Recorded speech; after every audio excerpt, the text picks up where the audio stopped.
అగస్త్యేశ్వర స్వామివారి దేవస్థానం వాడపల్లి పుణ్యక్షేత్రం. ఇక్కడ ఈ స్వామివారు అగస్త్య మహర్షి ప్రతిష్ఠ చేసినటువంటి లింగాకారం ఇది మానవ చేసింది కాదు, దేవతల ప్రతిష్ట. పూర్వం కృతాయుగంలో అగస్త్య మహాముని ఇక్కడ కృష్ణా మూసీ నగర సంఘం పవిత్ర ప్రదేశం ఇక్కడ శివుని ప్రతిష్ఠ చేసి వెళ్ళారు అగస్త్య మహర్షి. పూర్వం కృతాయుగంలో అగస్త్య మహాముని ఒక కావడి బుట్టలో ఈశ్వరుని, ఒక కావడి బుట్టలో నరసింహస్వామిని పెట్టుకొని అన్నపూర్ణ కావడి తన భుజంపై పెట్టుకొని ఆయన పవిత్రమైన ప్రదేశం వెతుకుతూ ముల్లోకాలన్నీ కూడా తిరుగుతూ వస్తుంటారు అగస్త్య మహాముని. ఆయన తిరుగుతూ ఇక్కడ ఈ ప్రాంతానికి వచ్చి ఇక్కడ ఆకాశవాణించి ఇది కృష్ణా మూసీ నగర సంఘం పవిత్ర ప్రదేశం, నేను ఇచ్చిన ప్రతిష్టాన్ని కోరుతున్నాను. ఆకాశవాణి నుంచి వాక్కు వస్తుంది. అప్పుడు అగస్త్య మహాముని ఇక్కడ ఈశ్వరుని, అక్కడ వెళ్ళేవారు నరసింహస్వామి, శివకేశ్వరుని ఇద్దరిని అగస్త్య మహాముని కృతాయుగంలో ప్రతిష్ఠ చేసి వెళ్ళారు.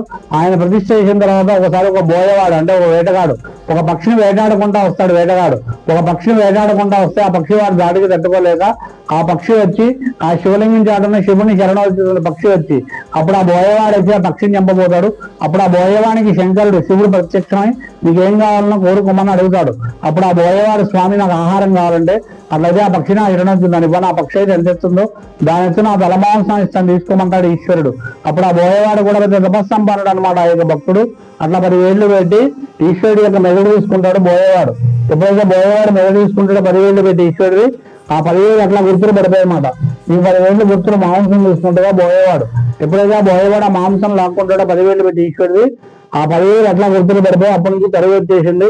అందులో నుంచి జల అట్లా గంగ నీరు అట్లా ఎప్పుడు కూడా స్వామివారి శిరస్సు వచ్చి నీరు తీస్తుంటే వస్తూ ఉంటాయి. తీయడం అంతవరకు వచ్చి ఆగిపోతాయి, పైకి మాత్రం పొంగదనమాట నీరు. అయితే గంగ ఎక్కడి నుంచి వస్తుంది, బెడగంటలు అవుతుందని ఆదిశంకరాచార్య వచ్చి పరీక్ష చేస్తారు. శంకరాచార్య వారు ఆ శిష్యబంధులు ఏం చేసి ఆయన ఒక బంగారు బొద్దుని బంగారు చెంచాకి దారం కట్టి ఆ బెడలో వదులుతారు. ఆ మొత్తం దార పైన అయిపోతుంది, వారికి ఎక్కడికి అంత తెలియలే. మళ్ళీ ఆ దారం మొత్తం కూడా పైకి లాగేసరికి ఆ బంగారు బొద్దున మొత్తం దార పైన మొత్తం రక్తం మరకలతో వచ్చేస్తుంది. చెంచా మొత్తం దారం మొత్తం రక్తం వచ్చేస్తుంది.